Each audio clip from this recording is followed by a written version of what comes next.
What's good, everybody? It's DL saying, how y'all feeling out there? I just want to jump on real quick, talk about what's going on and breaking news and all that. There was some craziness in South Korea. The president declared martial law overnight there. It didn't turn out well for him. I don't know if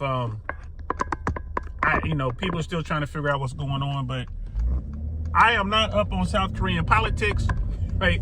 I was in South Korea when I was in the Army. I went back to visit later in life. It's a great place. The people of South Korea, bro, they are all about their democracy. They're all about their freedom. They live with a threat, just to the north of them in North Korea. Still technically state of war over there. It's just been a ceasefire. So the Korean War or police action or whatever you want to call it was never really solved. And apparently their president tried to use the North Korean threat to impose martial law for whatever reason. Now, I don't know what's going on with their politics. I don't know if this guy is popular. I don't know if, he's facing some sort of challenge to power. I don't know if there's a re-election coming up. And this is just his way of trying to stay in power. I don't know. I don't know any of that.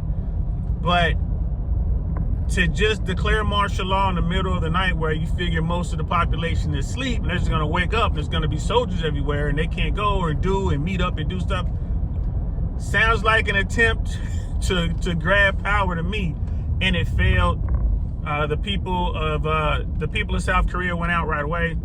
And if I mix up my North and South Koreas, guys, my bad. But the people of South Korea went out right away, protested right away. The military was confused. They didn't know what to do. They didn't know what was going on. And so he announced overnight that there was a, state of emergency, and he implemented martial law. And then by the time the sun came up or whatever morning, the next morning, he was like, no, I'm not going to do it. Apparently all the lawmakers jumped up. All the people of South Korea jumped up. And they're like, nah, we're not having this, and put an end to it. Crazy. That's crazy. And, this is how the world works. So many Americans that get, nervous and, whatever about American politics, and this politician is going to try to take over, and that politician is going to try to take over, and there's going to be a civil war. Nah, I don't think so. I think if any politician really oversteps their boundaries, really goes crazy with it, that the same thing will happen here in the U.S. I think that people will just, step up. Like, nah, we ain't doing this. And it'll be a peaceful resolution. It'll be some protests.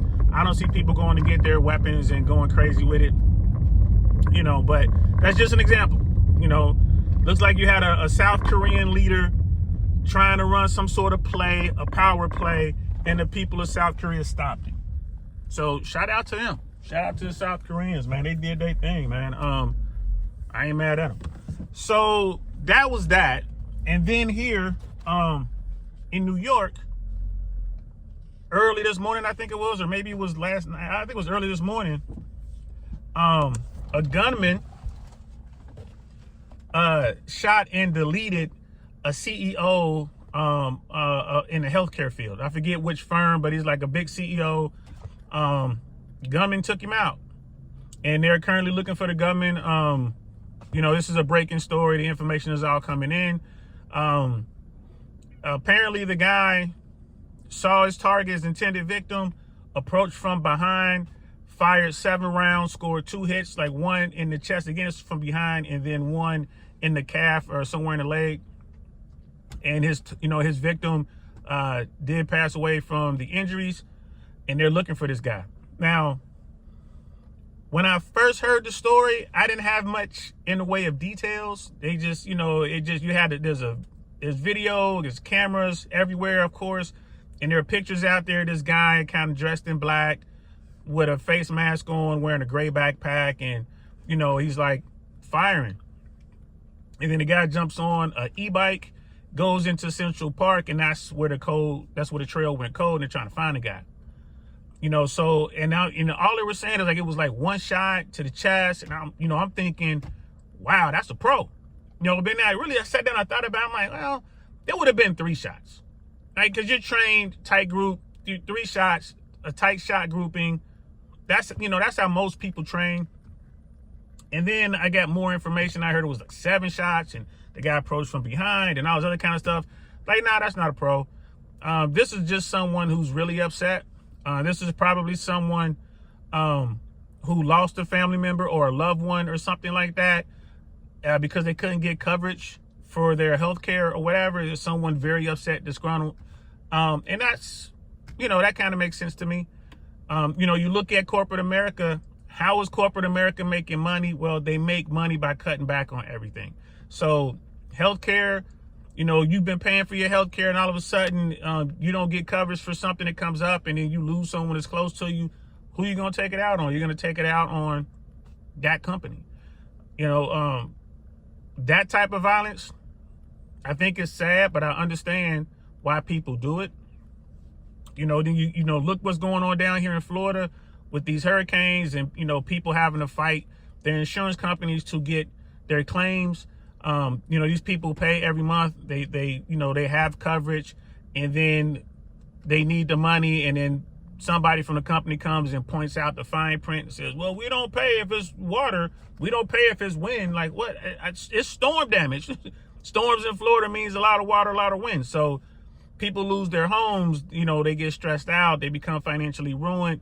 And, bro, they're going to want to take that out on somebody, right? So I understand that.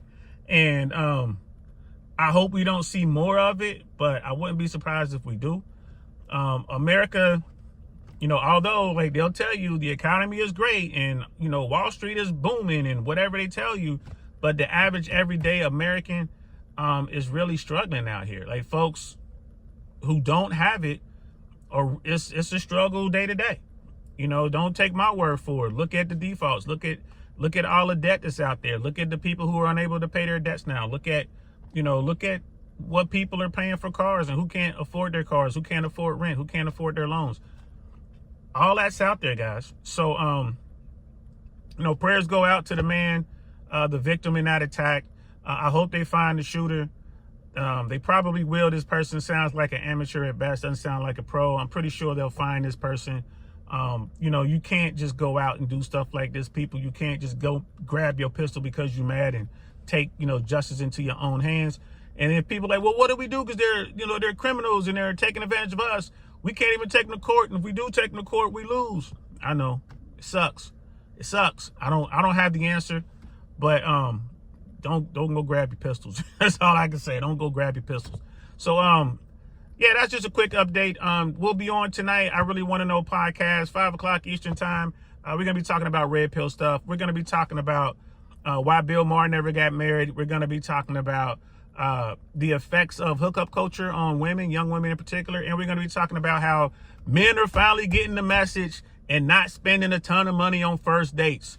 It's about time. Dudes are not spending money on first dates. They're taking women to like fast food restaurants, stuff like McDonald's and Chick-fil-A and stuff like that, which is amazing. I tell men all the time, man, take them out for coffee, take them out for ice cream. You'll have a walk in the park. You really shouldn't be spending no money out on the first date, taking them somewhere. You got it. That's later on down the road.